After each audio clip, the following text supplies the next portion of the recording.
Assalamualaikum warahmatullahi wabarakatuh. Saya Rizal Abdul Basit dengan NRP 20111027 dari Teknik Informatika STIKI Malang. Saya ingin mempresentasikan tentang contoh penggunaan dari fungsi algoritma selection sort.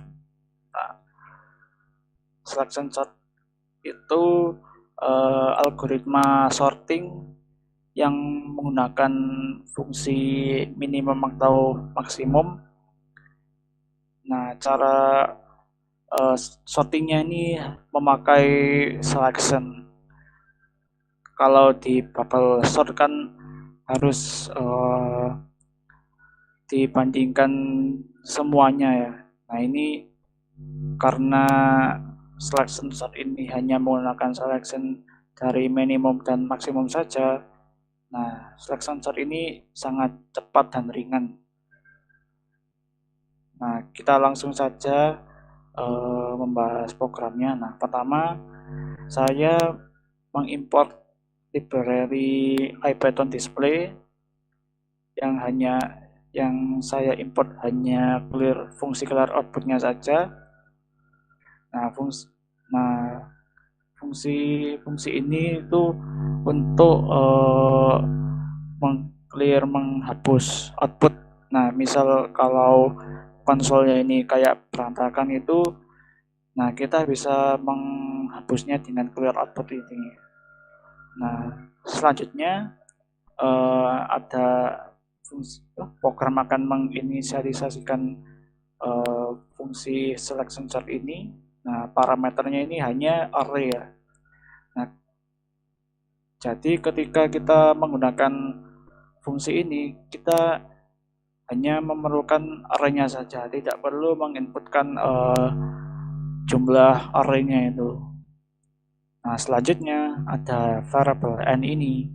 Nah, variable n ini berfungsi untuk menampung ukuran dari variable array tersebut yang diinputkan ini. Nah, ketika array ini ukurannya itu 10, nah n ini nanti ukurannya itu 10, nanti bernilai 10. Misal array-nya itu ukurannya 6, berarti n-nya itu 6, dan seterusnya. Selanjutnya ada perulangan di variable k. Perulangannya mulai dari n-1 sampai 0, dan loncatannya itu -1. Berarti kan dikurangi 1, berarti dia nanti itu akan mundur. Misal n-nya itu 10, berarti n-1 itu 9 sampai 0. Nah, 9, 8, 7, 6, 5, 4, 3, 2, 1 sampai 0 dan 0. Nah, kenapa kok -1? Nah, karena kalau kita n ini tidak pakai -1, dia pas awal ini karena startnya di n, dia kan error out of range karena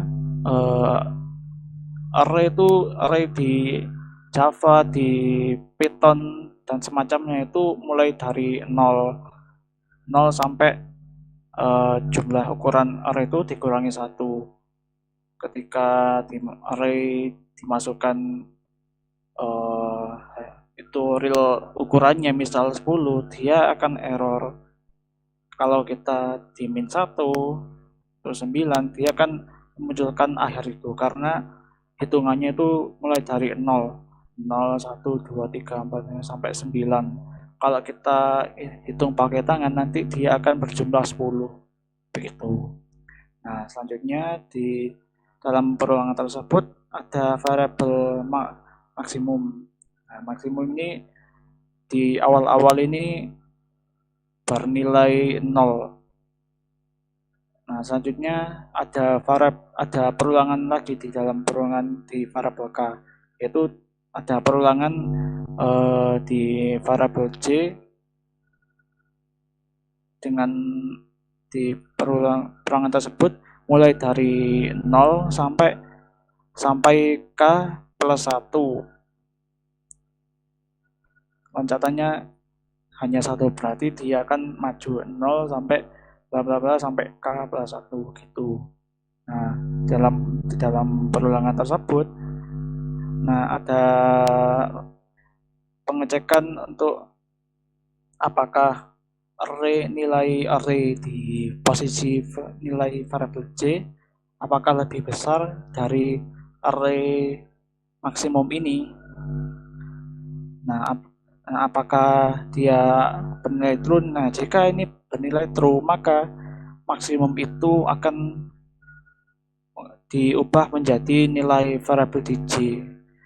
Nah, maksudnya ini, kalau kita ini bernilai true, maka J ini adalah maksimumnya dari di array tersebut, di range for di variabel J ini.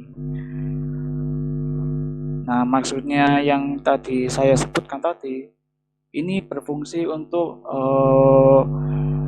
menentukan maksimumnya itu, maksimum di mana di array tersebut jika sudah J ini sudah mulai 1, 2, 3, 4, nah dia akan mundur gitu. Nah, selanjutnya jika sudah menemukan maksimum dari range di J tersebut, nah maka program ini ada variable term. Nah, variable term ini berfungsi untuk menampung nilai variable di fungsi di variable k ini. Misal variable k itu 0, jadi temp ini akan bernilai nilai variable array di posisi 0. Nah, selanjutnya variable di posisi k ini akan diisi oleh array di posisi nilai variable maksimum itu. Lalu di array maksimum tersebut akan diisi oleh variable term yang sudah dibuat tadi, ini sudah ditampung. Nah, yang saya maksud di sini adalah ini hanya berpindah tempat. Jika misal ketemu di sini 0, di sini 9 misal, di sini itu 2. Nah, dia yang mana yang maksimum tersebut. Nah, jika sudah menemukan tersebut, nah maka dia berpindah tempat. Jika misal di array posisi k itu 2, nah array maksimumnya itu 9, nah dia akan berpindah tempat dengan bantuan variable term itu. Nah, karena saya ide program ini itu dia akan berlanjut terus sampai usernya itu mau programnya itu berhenti. Nah, jadi saya di program ini menginisialisasikan variabel lanjut dengan bernilai true dahulu. Nah, selanjutnya ada array ini, jadi saya menginisialisasikan. Saya ingin di program ini menginisialisasikan array-nya terlebih dahulu. Nah, baru ada perulangan di variabel lanjut ini. Jika lanjut ini masih bernilai true, maka dia akan terus jalan. Nah, kalau sudah bernilai false, dia akan berhenti programnya. Nah, di sini, nah yang ini hanya mengoutputkan menunya saja. Nah, selanjutnya variabel menu ini berfungsi untuk menampung angka menunya ini. Misal dimasukkan 1, nah misal dimasukkan 1 ini, nah program akan meminta inputan jumlah uang, nominal uangnya berapa, misal di dompet itu 2000, ya nanti isi 2000. Nah, selanjutnya array tersebut akan dimasukkan. Maksud saya array ini akan memasukkan dari nilai variabel uang tersebut, nah menuju ke array. Nah, selanjutnya program akan meng-clear outputnya. Nah, jika kalau menunya itu sama dengan 2, nah program itu akan di-clear konsolnya. Nah, lalu lanjut terus. Nah, agar uh, agar programnya langsung berhenti, maka lanjut ini saya di sini saya set menjadi false. Selanjutnya program ini akan menjalankan fungsi selection sort-nya dengan uh, variable array tersebut ini. Dari ini terus append uang ini ditambahkan uangnya berapa, nanti kalau sudah menunya diketik 2, nanti clear output lanjut jadi false, lalu selection sort-nya ini dijalankan dengan variable array ini, lalu oleh program akan di print sesuai di contoh konsol ini. Nah, kita coba jalankan. Misal 1, misal 2.200 gitu lah, apa-apa. 1, 5.000,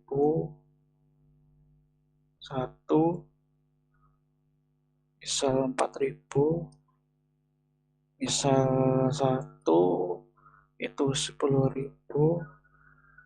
misal 1 lagi 5.000 lagi. Nah, saya ingin menyudahi program ini, nah dengan mengetikkan 2 ini.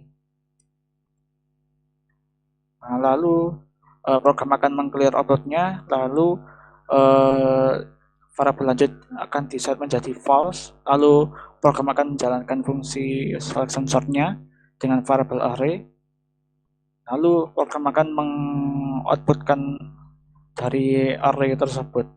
Nah, ini uang ya, begitulah program simple ini ya.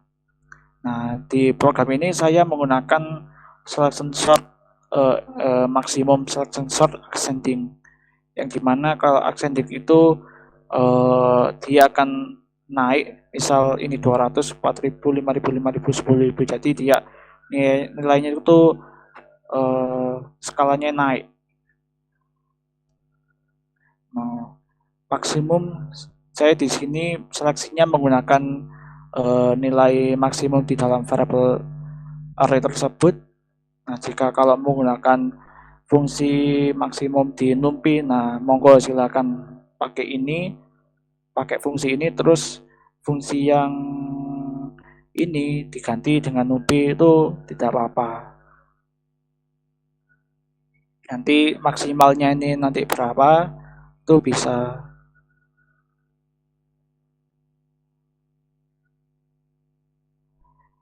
Nah, sekian presentasi dari saya. Jika ada kesalahan, saya mohon maaf yang sebesar-besarnya. Akhir dari saya Rizal Abdul Basit dengan NRP 201111027 dari Teknik Informatika Stigi Malang. Saya undur diri. Assalamualaikum warahmatullahi wabarakatuh.